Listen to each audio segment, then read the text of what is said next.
وفضل زمانا على زمان.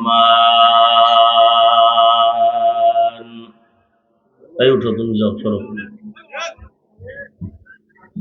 كما فضل مكانا على مكان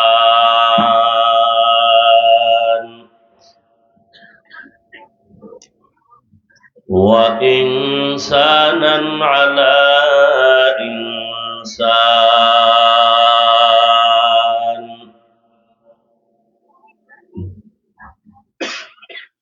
ونشهد أن لا إله إلا الله وحده لا شريك له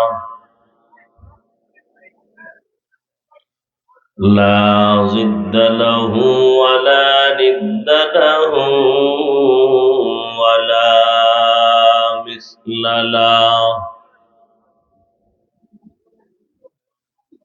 ونشهد أن سيدنا وسندنا وحبيب ربنا وطبيبنا وطبيب قلوبنا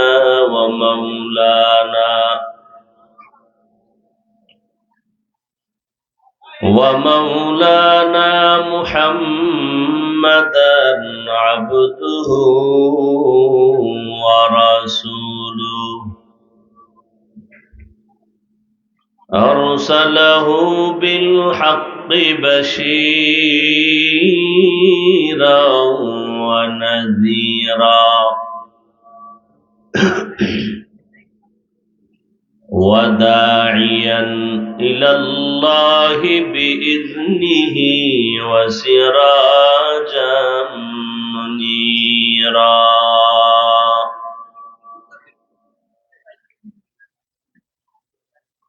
اللهم صل على محمد النبي الأمي وعلى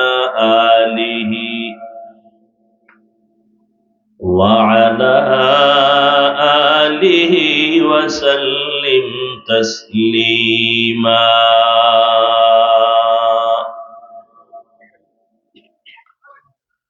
وبعد فأعوذ بالله من الشيطان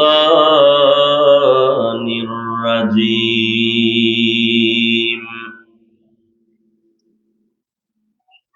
بسم الله الرحمن الرحيم.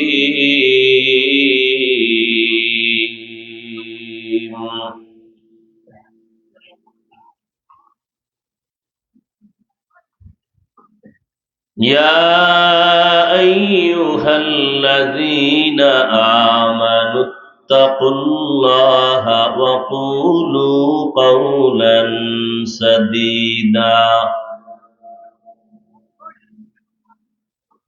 يصلح لكم أعمالكم ويغفر لكم ذنوبكم ومن يطع الله ورسوله فقد فاز فوزا عظيما.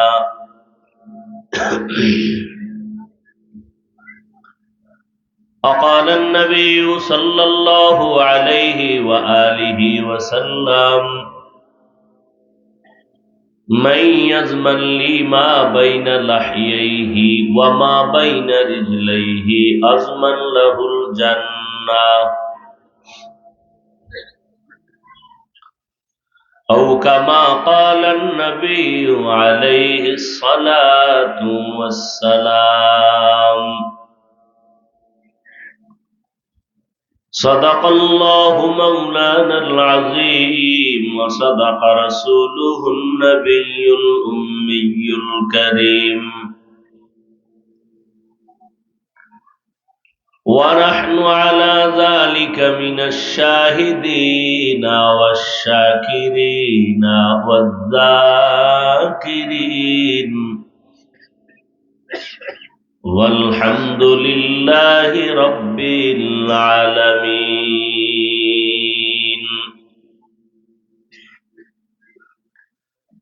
سبحانك لا علم لنا إلا ما علمتنا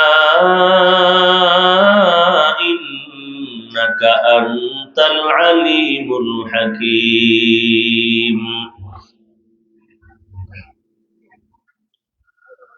رب اشرح لي صدري ويسر لي أمري واحلل عقدة من لساني يفقه قولي.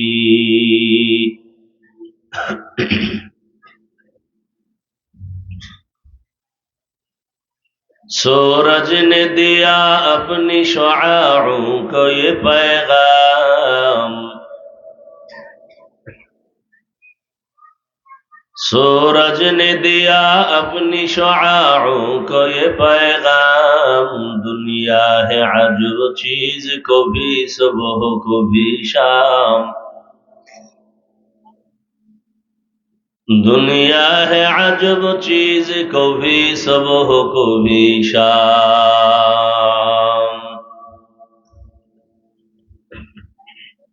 दुनिया में हो दुनिया का तलबगार नहीं हो, दुनिया में हो दुनिया का तलबगार नहीं हो, बाजार से गुजर हो खरीदार नहीं हो, बाजार से गुजर हो खरीदार नहीं हो।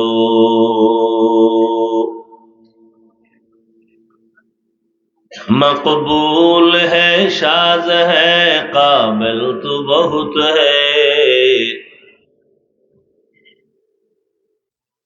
मकबूल है शाज है काबिल तो बहुत है, आईना के मानिंदे तू नहीं दिल तू बहुत है,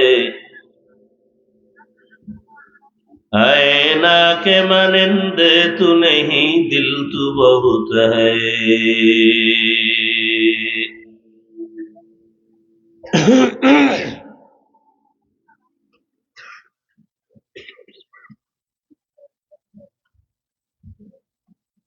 রেহাই পুকুরিয়া মদিনাতুল উলুম হাফিজিয়া কওমি মাদ্রাসার উদ্যোগে আয়োজিত বার্ষিক তাফসীরুল কোরআন মাহফিল 8 ফেব্রুয়ারি 2024। সম্মানিত সভাপতি জনাব আলহাজ আবুল কালাম আজাদ সভাপতি অত্র মাদ্রাসা, বিশিষ্ট শিল্পপতি নারায়ণগঞ্জ, উদ্বোধক জনাব মোহাম্মদ তাজউদ্দিন সাহেব, প্রধান অতিথি জনাব মোহাম্মদ শহীদ মিয়া, বিশেষ অতিথি জনাব মোহাম্মদ রানা মল্লিক সহ অন্যান্য অতিথিবৃন্দ, হযরত উলামায়ে কেরাম, এলাকার বিভিন্ন অঞ্চল থেকে আগত আল্লাহ পাকের আশিকিন, জাকিরিন, শাকিরিন, মুহিব্বিন, মুরব্বিয়ান আযম, কলিজার টুকরা আমার সমবয়সী যুবক বন্ধুগণ, স্নেহের ছোট ভাই, পর্দার আড়ালে মাইকের আওয়াজ শ্রবণরতা সম্মানিত মা ও বোনেরা, আল্লাহ পাকের দরবারে শুকর যে আল্লাহ পাক এই ফিতনার যুগে আমাদেরকে পৃথিবীর শ্রেষ্ঠ মজলিস, বেহেশতের বাগান, উলামায়ে আহলে হকের মজলিস, তওবা কবুলের মজলিসে আশা বসার তৌফিক আমাদেরকে যে আল্লাহ দান করেছেন, নেয়ামতের শুকর আদায়ার্থে মুহাব্বতে জবান খুলে পড়ি আলহামদুলিল্লাহ।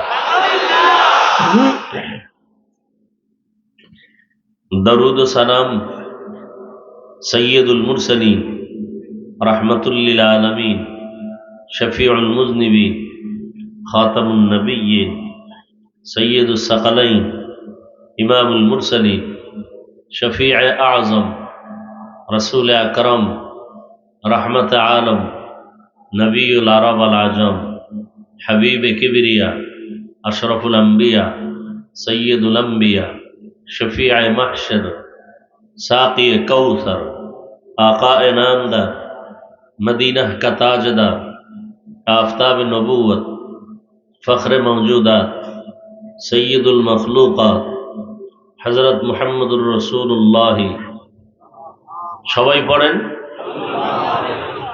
সাল্লাল্লাহু আলাইহি ওয়া আলিহি ওয়াসাল্লামের উপর নবীর নামে দরুদ পড়ছেন একবার, পুরস্কার পেয়েছেন 3টা, 10টা গুনাহ মাফ হয়ে গেছে, 10টা নেক আমল নামায় যোগ হয়েছে, আল্লাহর দরবারে আপনার মর্যাদা 10 গুণ বেড়ে গেছে। বেশি বেশি দরুদের আমল চালু করেন। হাঁটতেছেন, বসে আছেন, বেশি বেশি দরুদ পড়েন। সময় আছে, দরুদ ইব্রাহিমী নামাজের ভেতরেরটা পড়েন। সময় কম, এই সংক্ষেপটা পড়েন। কমপক্ষে কম্বলচারী কন্টিনিউ আমল বানায় নেন যে আমি কমপক্ষে 100 বার দরুদ না পড়ে ঘুমাবো না। দুনিয়া কিছুই না, কিচ্ছুই না, স্বপ্নের মতো। একজনে স্বপ্নে দেখতেছে বিলকিসের সিংহাসনে বসে বসে আরামে ঘুমাচ্ছে। স্বপ্নের থেকে উঠে দেখে সব ফাঁকি। দুনিয়াটা একটা স্বপ্নের মতো। আমার বাড়ি, আমার গাড়ি, আমার টাকা, আমার পয়সা, আমার আমার আমার, হঠাৎ করে দেখবেন কিচ্ছুই আমার না। যাদেরকে আমি আমার বলছি তারা আমার গায়ের জামাটা বেলেট দিয়া কেটে রেখে 3টা সাদা কাপড়ের প্যাকেট বানায় বিদায় করে দিবে। কিসের বাহাদুরি? এজন্য দরুদের আমল করবো ইনশাআল্লাহ। যাদের আয়োজনে আজকের এই সুন্দর পরিবেশ, গত বছরও হাজী সাহেবের উসিলায় আসছিলাম, আজও আল্লাহ নিয়ে আসছেন। যাদের এই পরিশ্রম, যাদের সহযোগিতা, যাদের পরামর্শ, যাদের অর্থ, প্রশাসন, প্রতিনিধি, বিশিষ্ট ব্যক্তি, এলাকাবাসী সকলকেই আল্লাহ এই মাহফিলের বরকতে দুনিয়াতে শান্তি, সম্মান, পরকালে মুক্তির ব্যবস্থা করে দিন। অত্র অঞ্চলের সমস্ত কবরওয়ালাদেরকে আল্লাহ জান্নাত দান করেন। যারা বেঁচে আছেন দীর্ঘ নেক হায়াত দান করেন।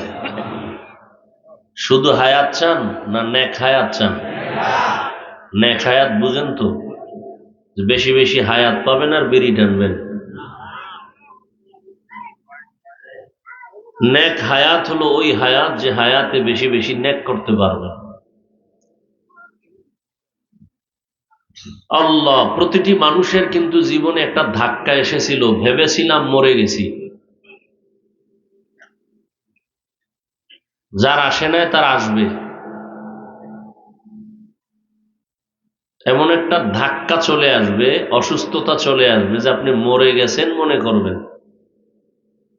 এরপরে যে আল্লাহ বাঁচাইছেন, এই হায়াতটা আল্লাহ আপনাকে বোনাস দিছেন। এই বোনাস হায়াতটা আল্লাহর জন্যই রিজার্ভ রাখেন।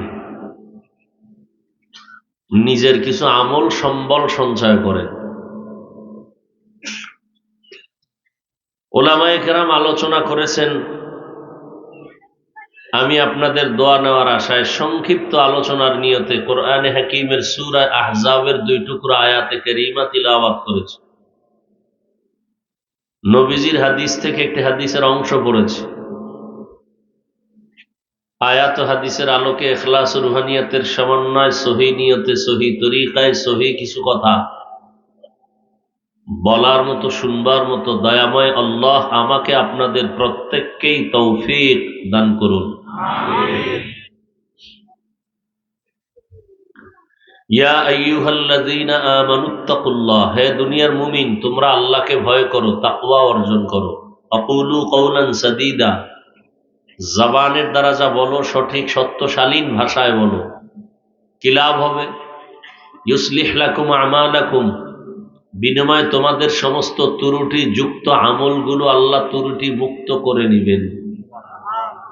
ওয়াগফির লাকুম যুনুবাকুম, তোমাদের জীবনের সমস্ত গুনাহ আল্লাহ মাফ করে দিবেন। ওয়ামান ইউতিইল্লাহ ওয়া রাসূলাহু ফাকাদ ফাযা ফাওজান আযীমা, এবং যারা আল্লাহ এবং তার রাসূলের আনুগত্য করবেন, ইতাআত করবেন, তাদের বিজয় হবে চূড়ান্ত বিজয়। নবীজি বলেন, মাইয়াজমান লিমা বাইনা লাহিয়াইহি ওয়া মা বাইনা রিজলাইহি আজমান লাহুল জান্নাহ। ও উম্মত, তোমরা যদি দুই জিনিস হেফাজতের জিম্মাদারি নাও, আমি আখিরি নবী তোমাদেরকে জান্নাতে নেওয়ার জিম্মা নিব। কয় জিনিস? প্রথম, জবানের হেফাজত করো। দ্বিতীয়, লজ্জাস্থানের হেফাজত করো। এই দুই জিনিস যারা হেফাজতের জিম্মা নিবে, নবী বলেন আমি তাকে জান্নাতে নেওয়ার জিম্মা নিব।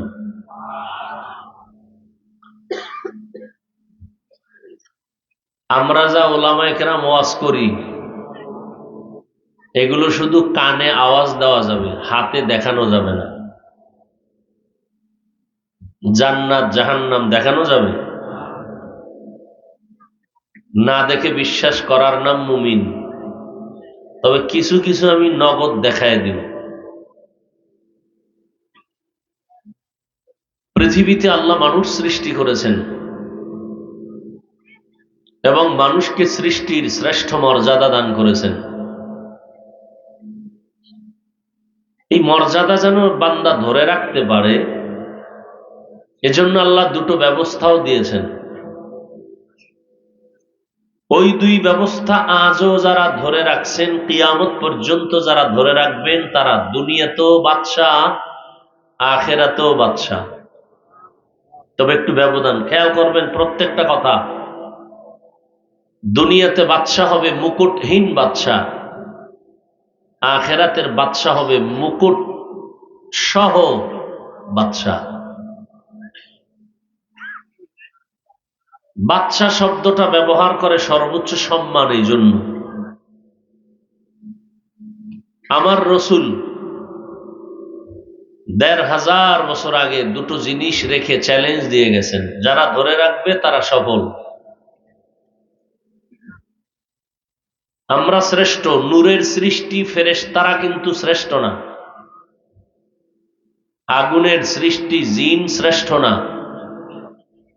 মাটির সৃষ্টি মানুষ শ্রেষ্ঠ। এই শ্রেষ্ঠত্ব কিয়ামত পর্যন্ত ধরে রাখা সম্ভব হবে তার যে দুই জিনিস ধরে রাখবে। প্রথম হলো কোরআন,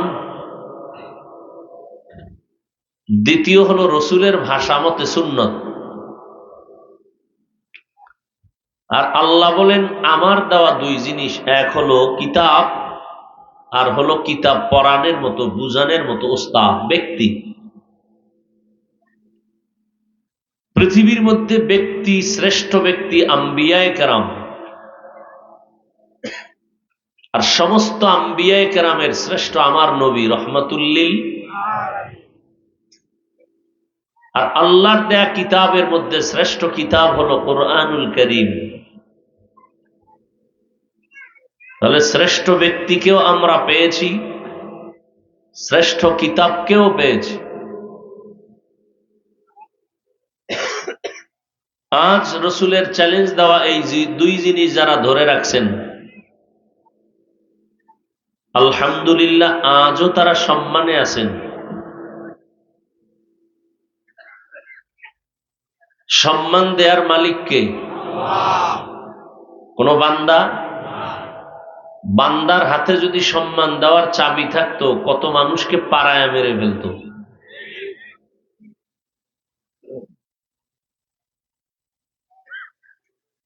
আল্লাহ পাক রব্বুল আলামিন বলেন আমার এই দুই জিনিস ধরে রাখো। রসুল বলেন দুই জিনিস ধরে রাখো। আর সেক্ষেত্রে আল্লাহ কোরআন শরীফে ফাঁকে ফাঁকে কর্মসূচি দিছেন। আজ আমার তেলাওয়াতকৃত আয়াতে কর্মসূচি আছে দুইটা। যেই দুই কর্মসূচি পালন করলে মানুষ দুনিয়াতেই বাদশাহী সম্মানের জায়গায় থাকবে, বিনা হিসাবে হাসরের দিন জান্নাত পাবে।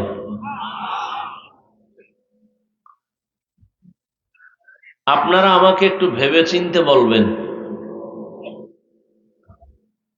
এখানে যারা আমরা আছি সবাই কিন্তু মুসলমান,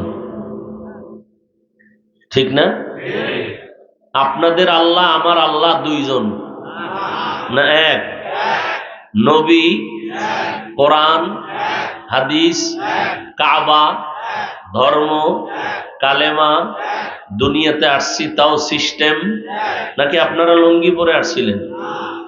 বিদায় বেলার সিস্টেম, কাফনের কাফর হবে কতটা? তিনটা। কয়টা? নারীদের পাঁচটা। কালার হবে আলাদা, নারীদের কালার একরকম, পুরুষের কাফনের কালার আর একরকম। হুজুরদের কাফনের কালার হবে একরকম, যারা হুজুর না তাদেরটা হবে আর একরকম। কে ধনী, কে গরিব, কে এমপি, কে মন্ত্রী, কে বাদশাহ, কে প্রজা, কে আলেম, কে মূর্খ, কে ইমাম, কে মুক্তাদি, কে ডাক্তার, কে রোগী, সবার কাফনের কালার কি? কবরের সাইজ নাকি আপনাদের অঞ্চলের কবরের সাইজ 6 হাত? কবরে নেওয়ার পরে প্রশ্ন কয়টা? সবার বেলার প্রশ্ন কিন্তু এক। আপনি গরিবের কাছেও যেই প্রশ্ন, ধনীর কাছেও সেই প্রশ্ন, আমার কাছে যেই প্রশ্ন আপনাদের কাছেও একই প্রশ্ন। রবের পরিচয় দাও, ধর্মের পরিচয় দাও, রাহমাতুল লিল আলামিনের পরিচয় দাও। তাহলে সব কিন্তু এক কথা, ঠিক? আপনিও আল্লাহ মানেন, আমিও আল্লাহ মানি। আপনি যেই নবী মানেন, আমিও সেই নবী মানি। আপনি যে কোরআন স্বীকার করেন, আমিও সে কোরআন মানি। আপনি যে কালেমাওয়ালা, আমিও সেই কালেমাওয়ালা। আপনার ধর্ম আমার ধর্ম এক, আপনার কাবা আমার কাবা এক। তাহলে আপনাকে আমার বয়ান করা লাগবে কেন? আজকে বয়ান তো করব হিন্দুদেরকে, বৌদ্ধদেরকে, খ্রিস্টানদেরকে, আপনাদেরকে করব কেন? আপনারা তো জান্নাত বুঝেন, জাহান্নাম বুঝেন, নেক আমল বুঝেন, গুনাহ বুঝেন, মিথ্যা বলা পাপ তাও বুঝেন, গালি দেওয়া পাপ তাও জানেন, অন্যের হক নষ্ট করা এটাও পাপের কাজ তাও জানেন, নামাজ পড়া ফরজ, মা বাবার খেদমত করা ফরজ, কি জানেন না? তা আপনাকে আমি বয়ান করব কেন?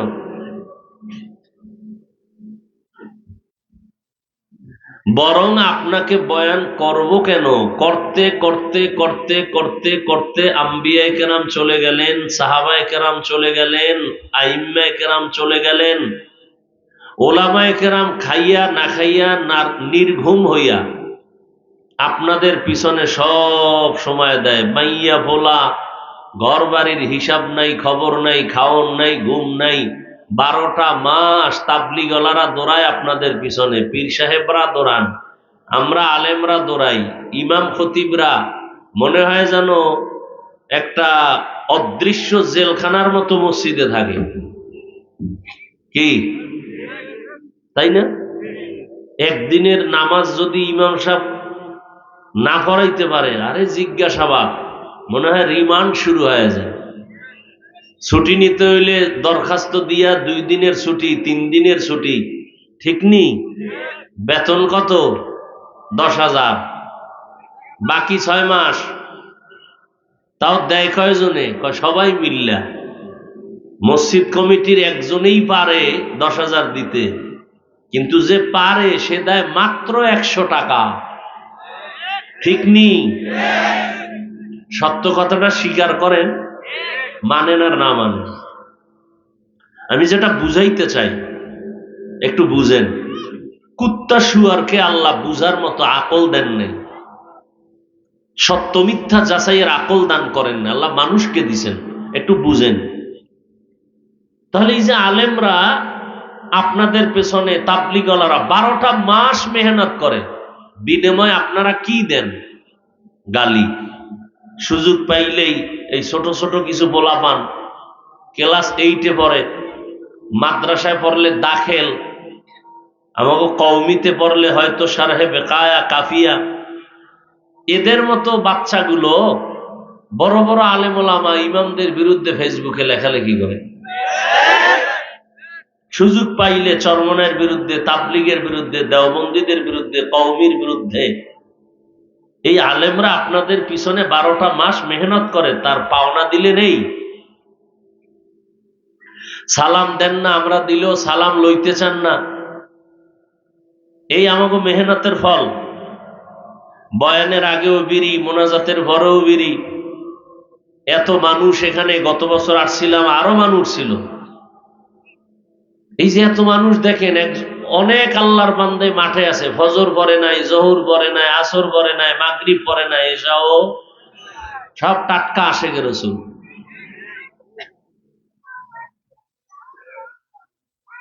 কি মনে হয় আপনাদের কাছে আমার কথাগুলো?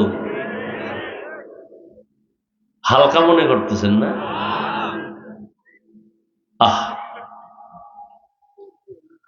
হায় হায়। এরপরে আমরা জানি, আমরা কিন্তু অন্ধ না, বধির না। আপনারা যা বলেন, এই নামাজটা পড়াইলাম, সব মুসল্লিরা পিছনে নামাজ পড়িয়া বাইরে গিয়া চায়ের দোকানে আবার বিরোধিতা। সব শুনতেছি, সব দেখতেছি, এরপরও কিচ্ছু বলি না, জবাবও দেই না, বরং দেখলে হাসি মুখে সালাম দেই। কারণ কি?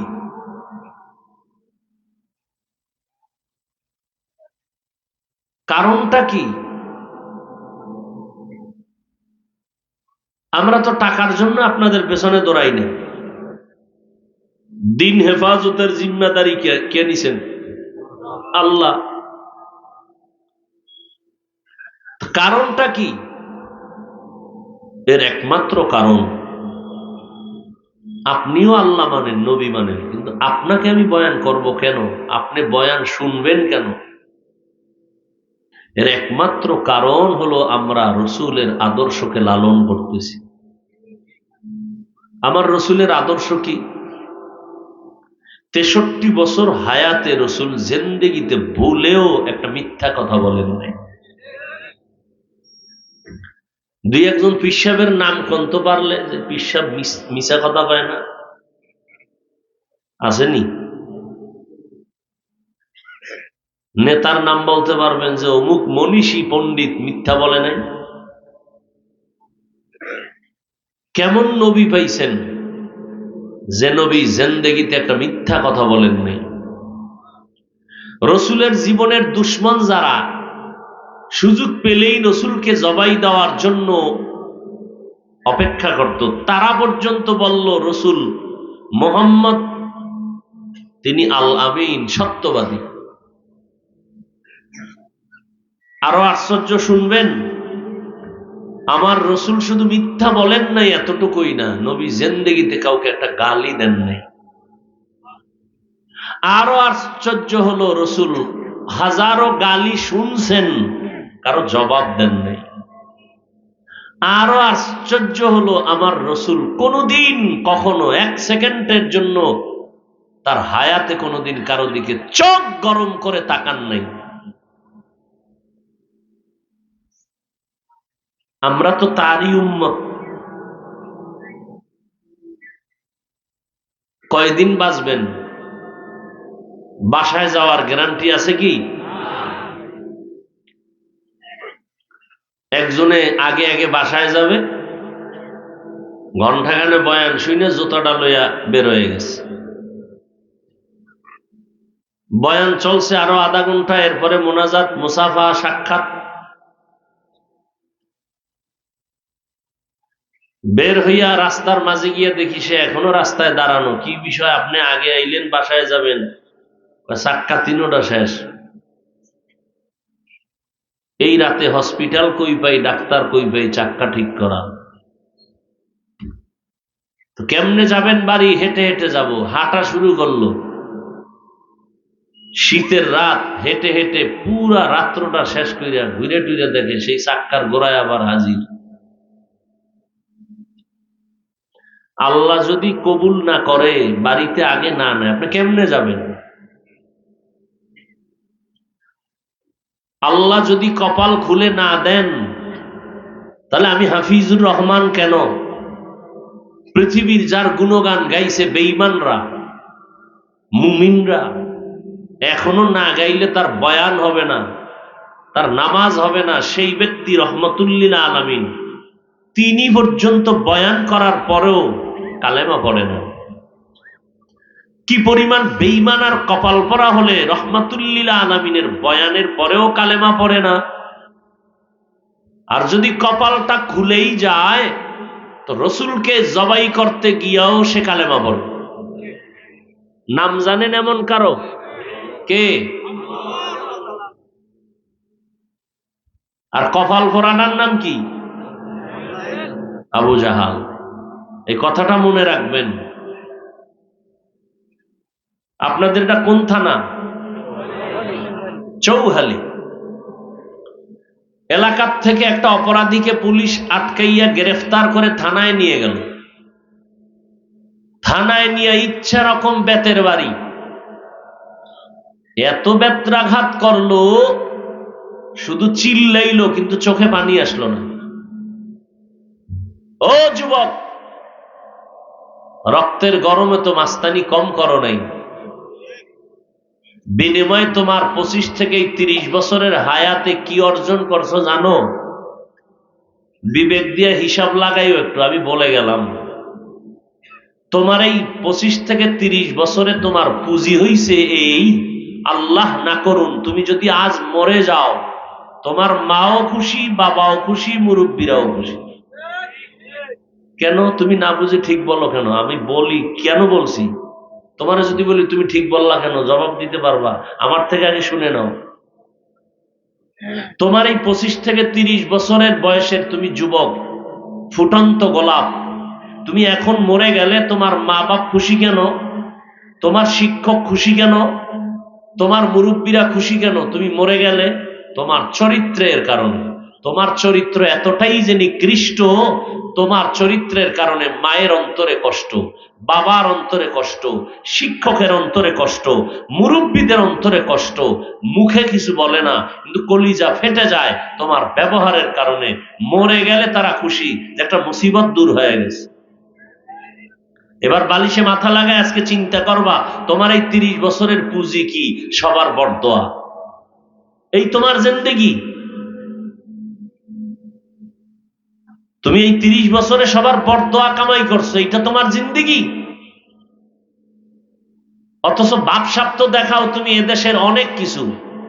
হ্যাঁ, তোমার মধ্যে যেই মেডিসিন আল্লাহ রেখেছেন, তুমি শুধু বাংলাদেশ না গোটা পৃথিবীটাকে নিয়ন্ত্রণ করার মতো মেডিসিন তোমার মধ্যে আছে, কিন্তু ব্যবহার করলা না, নষ্ট করে দিলা।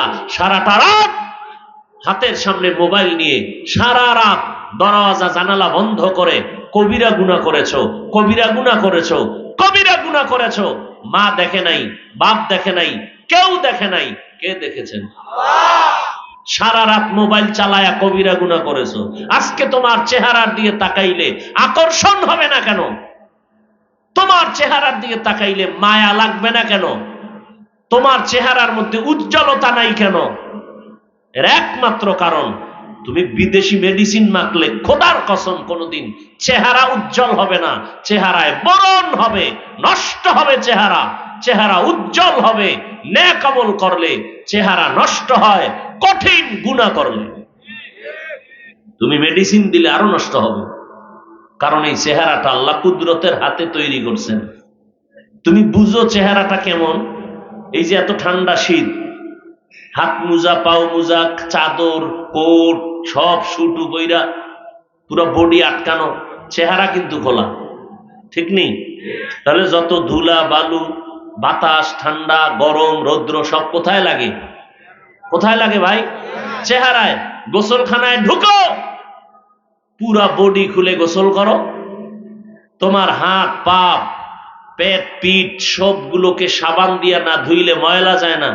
আর যেই চেহারা খোলা ছিল, রৌদ্র লাগলো, ঠান্ডা লাগলো, ধুলা লাগলো, ও চেহারায় সাবান লাগবে না, হালকা পানি মারো, পুরো বডির থেকে চেহারা ফ্রেশ। তোমার আব্বাই বানাইছে চেহারা না? তো সেই চেহারা নষ্ট করেছো কেন?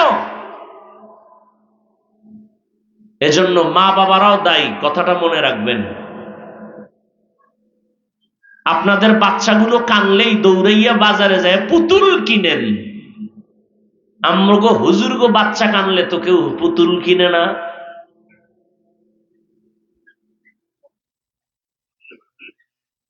খুব কঠিন, কিন্তু জান্নাতে তো সহজ না,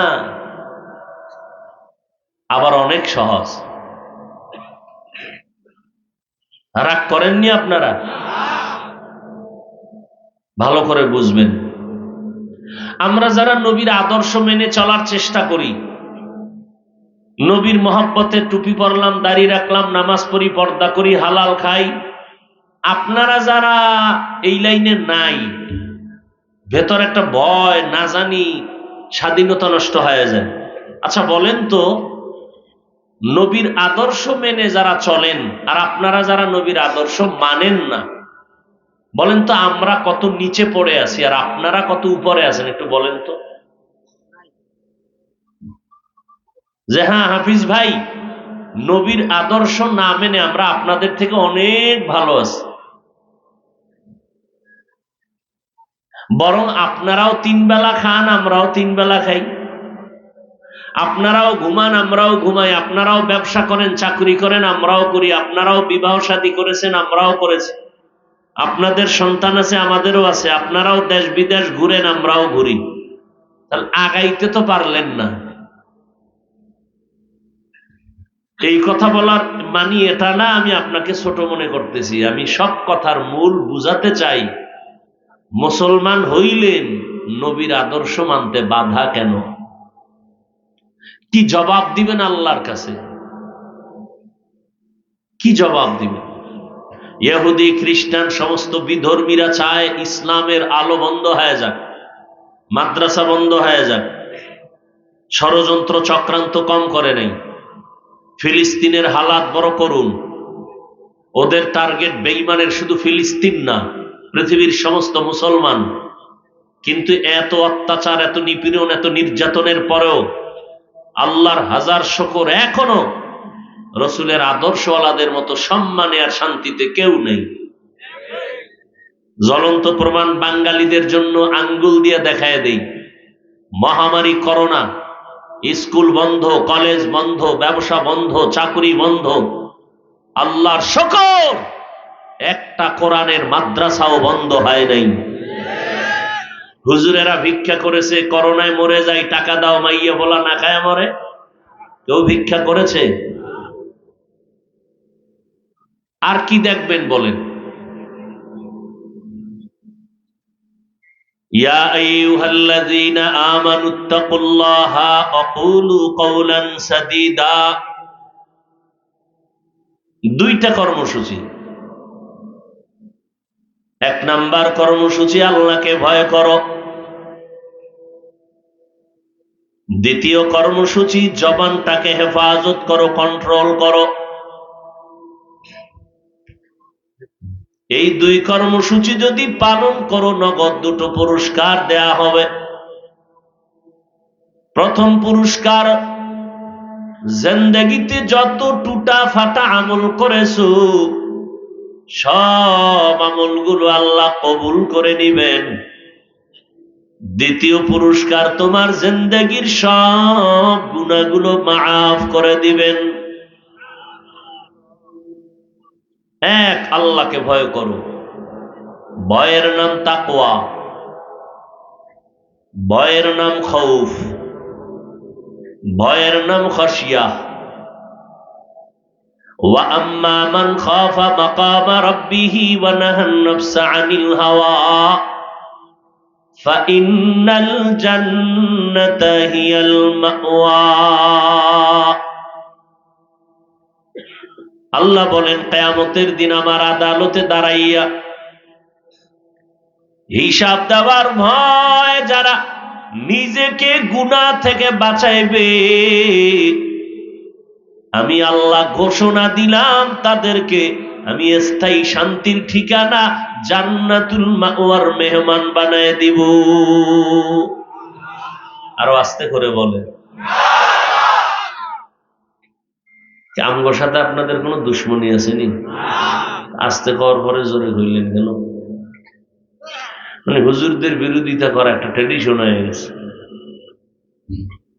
হরকে দারাত খৌফে হকদর দিল মাদাম জান্নাতুল মাওয়া দেহদ ও রামাকাম। পৃথিবীটা কেমন এক কঠিন খেলাঘর, হ্যাঁ দেখছেন নি?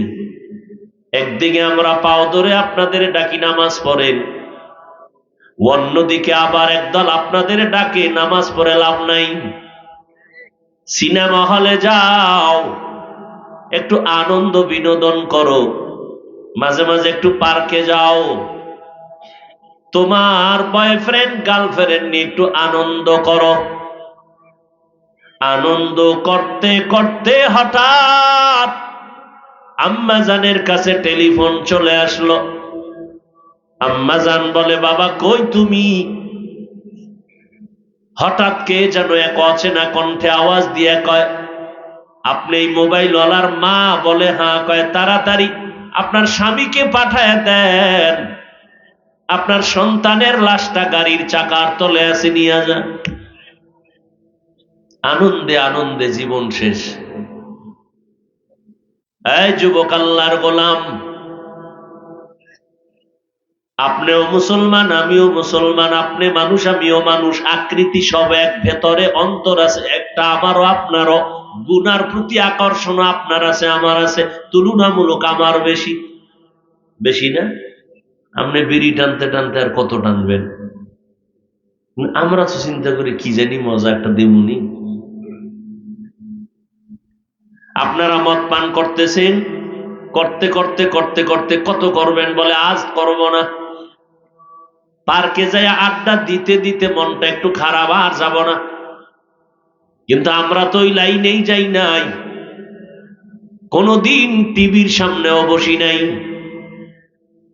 এমনকি আল্লাহর শুকর, আমার আব্বা জান আম্মা জান দুনিয়াতে আসার পর থেকে আজকের দিন পর্যন্ত আমার আব্বা আম্মা কোনদিন আমাকে হাফ প্যান্টও পরান নাই, ফুল প্যান্টও পরান নাই। লঙ্গি আর পাজামা পরে বড় হয়েছি, কানি ফাড়া জামাটাও জীবনে গায়ে পরি নাই, আজও পর্যন্ত গোল জামা পরে আছে। এরা যুবক, এই জন্য নবী বলতেছেন, সন্তান দুনিয়াতে ঈমানের আলো নিয়ে জন্ম নেয়, মা বাবা সন্তানটাকে খারাপ বানায়। قال النبي صلى الله عليه وآله وسلم ما من مولود إلا يولد على الفطرة فأبواه يهودانه أو ينصرانه أو يمجسانه إلى آخر الحديث। এই জন্য কিয়ামতে প্রত্যেক সন্তান মা বাবার বিরুদ্ধে আল্লাহর আদালতে মামলা দায়ের করবে। কোরআনের আয়াত, যেই সূরা আহজাবের আয়াত পরে আজকে বয়ান শুরু করলাম, এই সূরাটার ৬৭ নম্বর এক আয়াতে আল্লাহ বলেন, কিয়ামতের ময়দানে সন্তানদের আল্লাহ ডাকবেন, এই সন্তান, নামাজ পড়েছো? না। রোজা রাখছো? না। পর্দা করছো? করি নাই। কেন? সন্তান কোরআনের আয়াত, আল্লাহ আমার কোনো দোষ নেই, তো সব আমার মা বাবা মুরব্বীদের দোষ। এবার আয়াত শুনেন, আল্লাহ বলেন, সন্তান বলবে, রব্বানা ইন্না আতা'না সাদাতানা ওয়া কুবারানা ফাআদাল্লুনাস সাবিলা। ও আমার রব, আমি বেনামাজি হই নাই, আমার মা বাবা বেনামাজি বানাইছে। আমি বেরোজাদার থাকি নাই, আমার মা বাবা আমাকে বেরোজাদার বানাইছে। ও চৌহালির মুসলমান, আল্লাহর শুকর, ও অহংকারী করি না। পর্দার আড়ালের কত মা আমার বয়ান শুনতেছেন, আপনাদের বুঝাবার জন্য বলি, অহংকারী না। আব্বা আম্মার এতটাই শাসনের ছায়ায় ছিলাম, ৬ বছর বয়স থেকে আজ পর্যন্ত রমাজানের একটা রোজাও ভাঙ্গি নেই। আর আপনার ছেলের বয়স ৩০-২৫। মাঝে মাঝে আম্মা কয়, সাহারি খাবিনি বাবা? আম্মা জান ডাকে, বাবায় কয়, খবরদার ডাকিও না, রোজা যদি রাখে বাবার চেহারা নষ্ট হয়ে যাবে। আছে না নাই? এই মিয়া, সত্য কথা বলবেন, বাঘের মতো মানেন আর না মানেন। আপনি সমর্থন করেন না কেন সত্য কথাটা? এরকম বাবা আছে না নাই? বাপ নামের কলঙ্ক। মাস আগে ঢাকা বাড্ডা থানা, কি থানা? বাড্ডা থানায় বাবা মারা গেছে, কোটিপতি। এই ফেসবুকের গোলামরা দেখছেন না সবাই? বাবায় মরে গেল, লাশটা পড়ে আছে, দুইটা সন্তান বড় বড় শিক্ষিত। 24 ঘন্টা পর্যন্ত দুইটা ভাই বাবার টাকা পয়সা ভাগাভাগি নিয়ে ঝগড়া করে কাটাইলো। বাবার লাশটা দাফন করার চিন্তাও করে নাই। 24 ঘন্টা চলে গেছে। এমন সন্তান জন্ম দিয়া কি লাভ হবে বাবা? এমন সন্তানের বাবা হইয়া কি লাভ হবে বলো? 10টা সন্তানের দরকার নাই, জাতের সন্তান একটাই যথেষ্ট। এই জন্যই তো পৃথিবীর শ্রেষ্ঠ নবী আমার গর্ব করে বলতেছেন, ও দুনিয়ার মানুষ, মক্কার বেঈমানেরা আমি মুহাম্মদের বাজে কথা কয় ঘরে আর কয় মুহাম্মদ মইরা গেলে ওর বংশ শেষ, কারণ ওর কোনো ছেলে নাই। যার ছেলে নাই তার বংশ ধরে রাখবে কে? তার সুনাম ধরে রাখবে কে? মদিনার নবী বলেন, মনটা কেমন জানে একটু কষ্ট লাগছে। আমি মুহাম্মদের ছেলে হইছে ঠিকই, শিশু বয়সে মারা গেল। আল্লাহ আয়াত নাজিল করে কয়, নবী কোনো কষ্ট পাবেন না, আপনার বংশ রক্ষা হবে দুনিয়ার কিয়ামত পর্যন্ত, কিয়ামতের দিন। তবে যারা চাপাবাজি করে ওদের বংশ রক্ষা হবে না, ওদের ছেলেও থাকবে না, কেউ থাকবে না। নবীর সান্ত্বনা দিয়ে আল্লাহ কয়, ইন্না আ'তাইনাকাল কাউসার ফাসাল্লি লিরাব্বিকা ওয়ানহার ইন্না শানিআকা হুয়াল আবতার। এখন দেখেন তো, যারা যারা নবীরে গাইল লইছে, বংশ টিকবে না, নবীর নাম কেউ নিবে না। যারা কইছিল ও নাম জানেননি? কেউ জানেন? 5,000 টাকা দেব, কেউ বলতে পারবেন? এই মাঠে যারা আছেন ওলামায়ে কেরাম ছাড়া পারবেন? কেউ পারবেন না। আর আমার নবীর নাম কথা বলেন না কেন? সবাই মানি, বিধর্মীরা পর্যন্ত। রসুলের জন্য জীবন দেওয়ার জন্য কোটি প্রাণ তৈরি। কথা ঠিক না? নবী বলেন, আমার কোনো ছেলে নাই, আমি 4 কন্যার বাবা। এই দুনিয়ায় যারা কন্যা পেয়েছো শুকর আদায় করিও, তুমি একটা কন্যা পেয়েছো। নবী বলেন, তুমি একটা জান্নাতের মালিক হয়েছো। আরো আসতে, তুমি 2টা কন্যা পেয়েছো, তুমি 2টা জান্নাতের মালিক। তুমি 3 কন্যা পেয়েছো, 3টা জান্নাতের মালিক। বাবা খুব খুশি, 2 কন্যা পাইছে, কয় জান্নাত? হুজুর আলহামদুলিল্লাহ, আমি 2 মাইয়া পাইয়া 2 জান্নাতের মালিক। মাইয়া 2টা কি করে? কয় এরা গ্রামীণ ব্যাংকের মালিক। জিন্দেগি মে বন্দেগি তু করনা হে, জিন্দেগি মে বন্দেগি তু করনা হে। এই আগে আগে বাড়ি যাইবেন না, এই জোতা টোতা গুছাই দিয়েছে, আগে যাইব বাড়ি। ওই যে শুরুতে বলছি, কপাল পুড়ে গেলে নবীর বয়ানও কালেমা পড়ে না।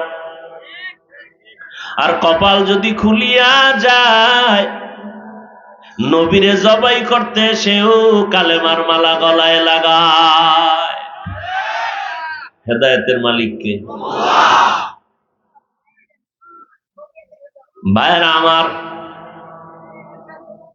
এই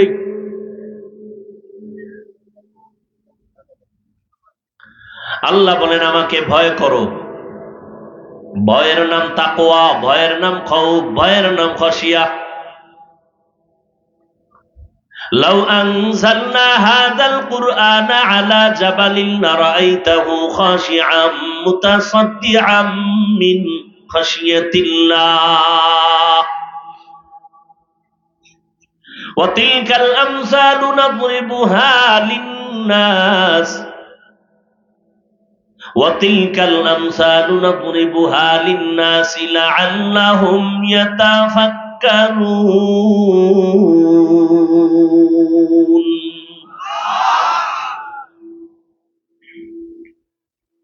আরে আল্লাহর গোলাম, আল্লাহকে ভয় করার নাম খশিয়া, আল্লাহকে ভয় করার নাম তাকওয়া। যিনি ভয় করবেন তার নাম হলো মুত্তাকিন। ভয় থাকে অন্তরের ভেতরে, এটা ঢুকাইতে হয়। জন্মলগ্ন থেকে অন্তরে ভয় নিয়ে আসে না কেউ। আল্লাহ বলেন আগে আমাকে ভয় কর, কারণ এই ভয়টা না থাকার কারণে হাজারো বয়ান চলে, আমল চলে না। হাজারো বয়ান চলে, আমল নাই। এত সুন্দর একটা বেহেশতের বাগানে বৈশা, যেখানে বসার সাথে সাথে গুনাহ মাফ। কত দাম এই প্যান্ডেলের আপনারা জানেন? আপনারা যখন ঘর থেকে বের হইছেন, নবীজির হাদিস আছে 70,000 ফেরেশতার কাফেলা আপনার সাথে আসছে।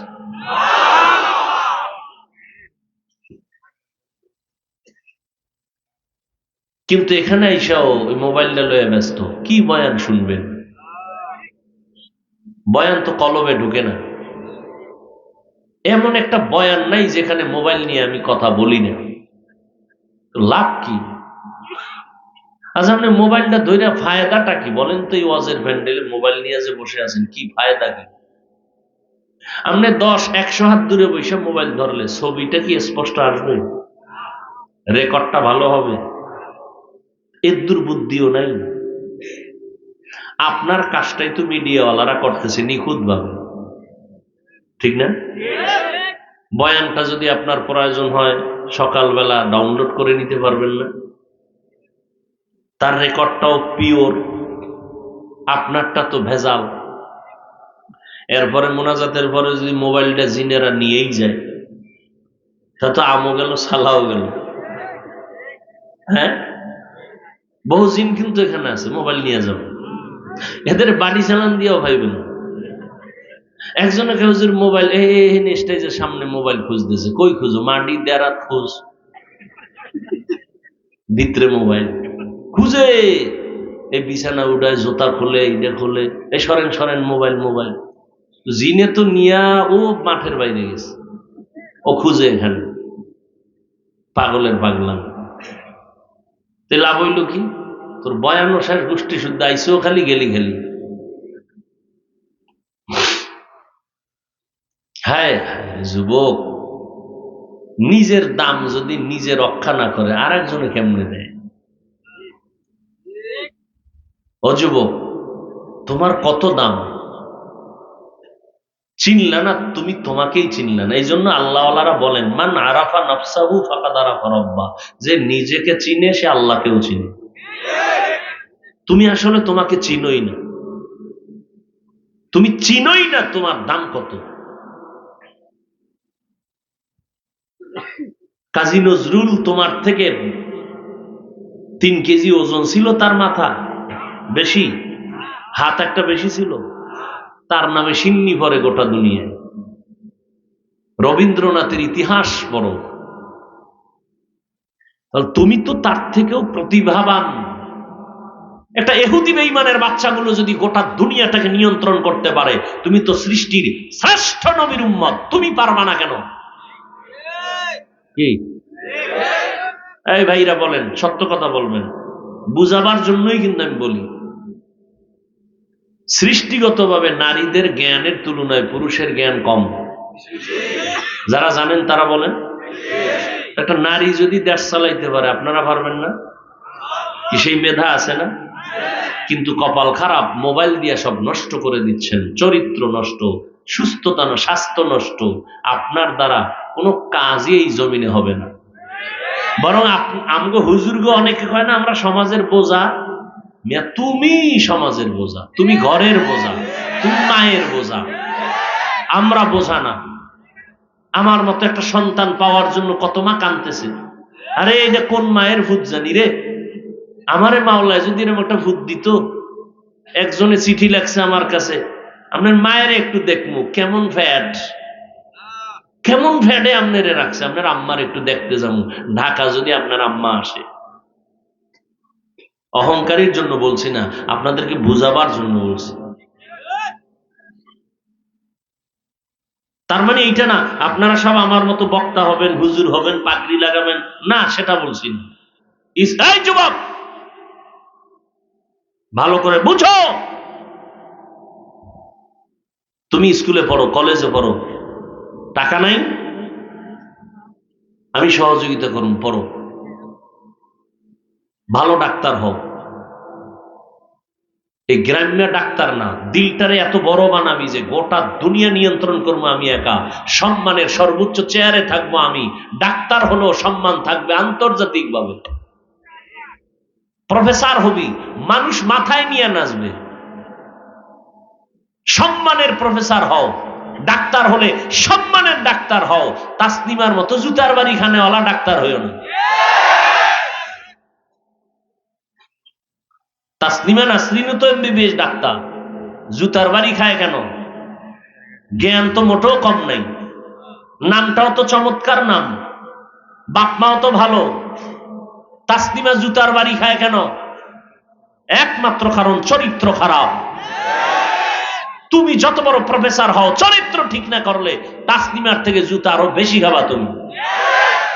আর চরিত্র ঠিক করো, গোটা দুনিয়া তোমাকে নিয়ে সম্মান করবে, মরে গিয়েও তুমি অমর হয়ে থাকবা, তোমার নামে সুনামের ইতিহাস তৈরি হবে। কাজী নজরুলের থেকেও ইতিহাস আরো উচ্চাঙ্গে তোমার ইতিহাস তৈরি হবে তোমার চরিত্রের কারণে। তোমার তো হুজুর হওয়ার দরকার নেই, হুজুর তো আমরাই।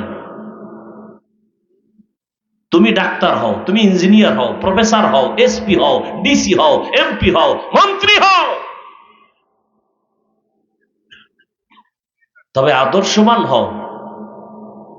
মরে গেলে যেন মানুষ স্মরণ করে, দোয়া করে। কি এটা সম্ভব না? গজবের মোবাইল থেকে নিজেকে বাঁচাও, সম্ভব। আর না হয় চরিত্র নষ্ট করবা মোবাইল দিয়া, কপালে একটা ভালো বউ ভাবা না। বিয়া আছে কিনা জানি না, যদি থাকে, কপালে যদি বিয়া থাকে, না থাকার সম্ভাবনাটা অনেক বেশি। যদি কপালে বিয়া থাকে, তবে ভালো বউ পাবা না, বাবা জল্লাদ। কি বাবা? জল্লাদ। কথাগুলো লেখা রেখো, হাসতে হাসতে বলি, মনে করো না এগুলি বাতাসে উড়াই দিলা। যেমন কর্ম, হ্যাঁ, কয় মাইয়ার জিন্দিগির উপরে আক্রমণ করছো, এক জল্লা দাইয়া জুতা দিয়া সাইজ করবো, রেডি থাকো। কত ধানে কত চাল টের পাইবা সময় মতো। দানা কাটা ভরি আনবা না। ঘরে এসেই মায়ের ডানা কাটবে, শ্বশুরের ডানা কাটবে, এরপর বলবে তোর মা খারাপ, বাপ খারাপ, চল ঢাকা গুলশানে ফ্ল্যাট লইতে। এই মা বাবার ডানাটা কাইটা মগাডারে লয়ে গেছে গুলশান।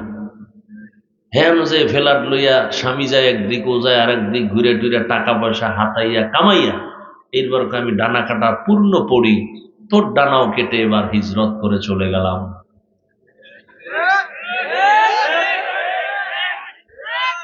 কি এখন ফেব্রুয়ারি না, জানুয়ারির 23 তারিখের এক কাহিনী, এই ফেসবুকের গোলামেরা, 23 তারিখ জানুয়ারি, এক যুবক 3 বাচ্চার মার সাথে লাইন কইরা এরপরে চাইছে যে ওর স্বামীরে মেরে ফেলবে। ঠিকই মেরে ফেলছে। স্বামীরে মারছে কেন? এই মেয়েটাকে নিয়ে সে থাকবে, 3 বাচ্চার মা। কি হইল? জেলখানায় গেল। 23 জানুয়ারি সম্ভবত রায় হইল, ছেলের ফাঁসি আর ওই বাচ্চার মায়ের যাবজ্জীবন। মেয়েটাও কাঁদতেছে, বাচ্চাগুলো পেছনে দৌড়াচ্ছে আর আম্মু আম্মু বলে চিৎকার দিচ্ছে, বাচ্চা, ছোট ছোট বাচ্চা। লাভ হইল কি? কত একজনকে পাইতে যাইয়া আর একজনকে হত্যা করলি, পরিণাম ফল ফাঁসি, জেলখানা। কি মনে করছো সরকারি দল করো বাঁচাইবে? ওরা একটু আগে না বলছি, কপাল পুরলে রসুলের বয়ানেও কালেমা হয় না, কপাল যদি পুড়ে যায় একেবারে বেশি অতিরঞ্জিত করতে করতে মনে করছে আমারে সরকার বুঝি বাঁচাইবে। সরকার কয় তুই এত অতিরঞ্জিত করছো, তোর নমিনেশনটাই দিব না, যা। কারণ কি, অতিরিক্ত কিছু করলে আসমান থেকে ফয়সালা যখন হয়ে যায় তখন তার আপন বন্ধুটাও দুশ্মন হয়ে যায়। তখন আপন আর আপন থাকে না, আল্লাহর অন্তরে ঘৃণা তৈরি করে দেয়। বুঝাবার জন্য বলছি বাবা, রাগ কইরো না। আল্লাহর ভয় অন্তরে জমা করো। ভয় থাকলে মানুষ গুনাহ ছাড়বে। মা বাবার সামনে সন্তান সহসা অন্যায় করে না, কেন? মা বাবারে কি পায়? ভয় পায়। শিক্ষকের সামনে ছাত্র সচরাচর অন্যায় করে না, কেন? শাস্তির ভয়।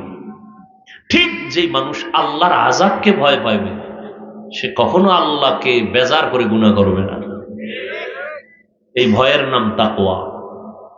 আর এই ভয়টা অর্জন করার একমাত্র ঠিকানা আল্লাহওয়ালাদের সোহবত। ইয়া আইয়ুহাল্লাযীনা আমানুত্তাকুল্লাহা আকুলু কাওলান সাদীদা। উঠা বসা করলে কিন্তু আমি হাত দুইটা উঠাইয়াই মোনাজাত দিয়ে দেব। চিল্লাইলেও আর হাত নিচে নামবে না। খবরদার, আগামী 1 বছর পরে আবার যদি হাত নিচে নামানো যায়, এই বছর আর নামবে না। অতএব নিজের কপালও পুরবেন না, অন্য ভাইদের বয়ান শোনারও ডিস্টার্ব করবেন না।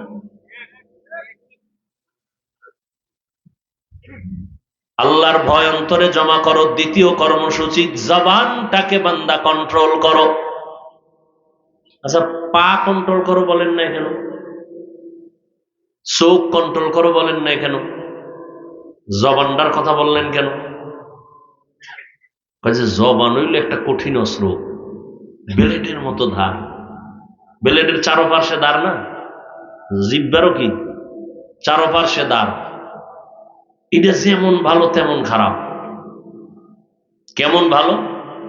তুমি একটা খানা লইছো, ভাতের লোকমা, চোখ তোমাকে এটাকে ভালো করে সিসি ক্যামেরার মতো তন্ন করে খোঁজে দিল, কোনো সমস্যা নাই, লোকমা খাও।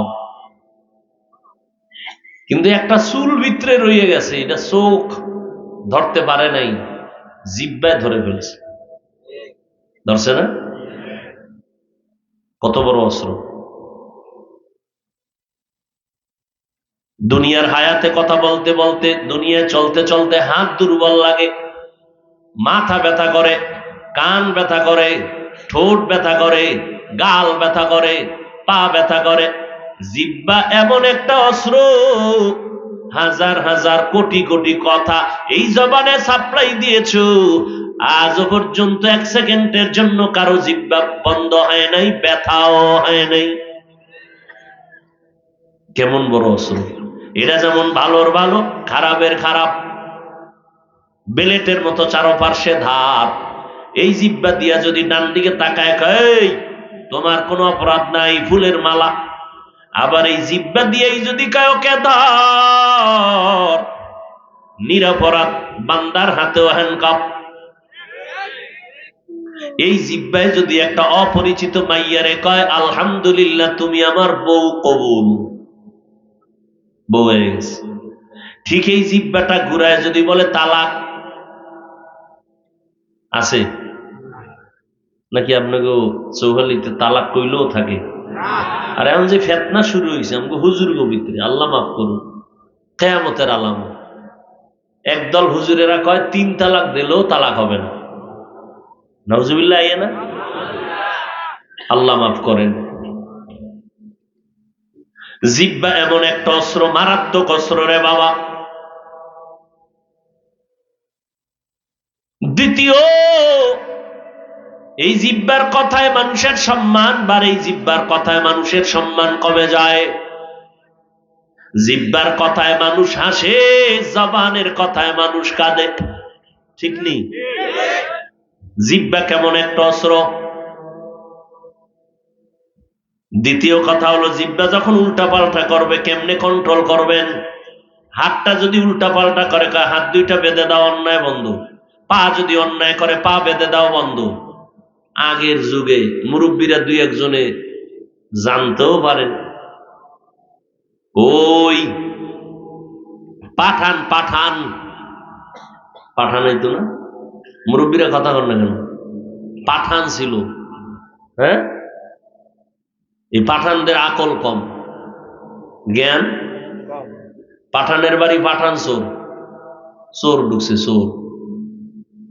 সোরারে ধৈর্য রাইতে পাও দুইটারে বাইন্দা খুঁটির গোড়ায় বাইন্দা গেছে গিয়া থানায় খবর দি, স্যার চোর ধরছি, তাড়াতাড়ি আইয়েন।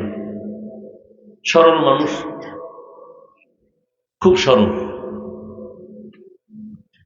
তো এবার চোর কই? বাইন্দে থুইছি। কেমনে বাঁধছেন? পাও দুইটা বাইন্দা খুঁটির লগে গোড়ায় আটকাইছিস। হাত বাঁধছেন? না, হাত বান্ধিনি। হাত বান্ধেন নাই তো ছুটেই গেলে।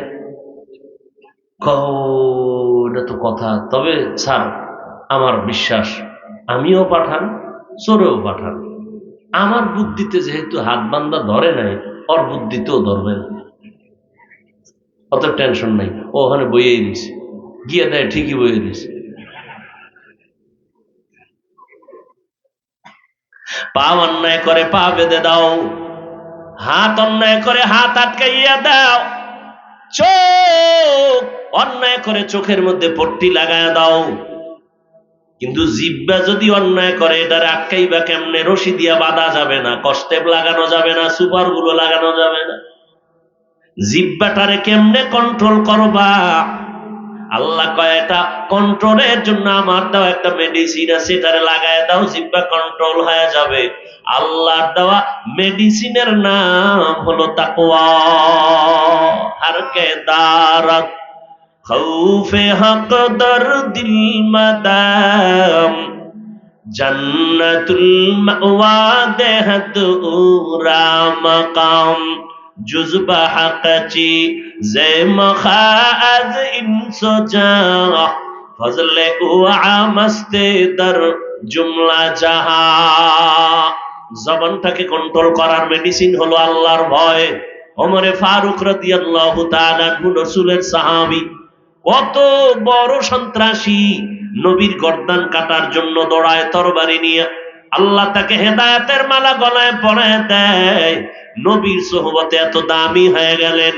ওমর যেই পথে চলে শয়তান ওই পথে চলে না, ভয় পায়।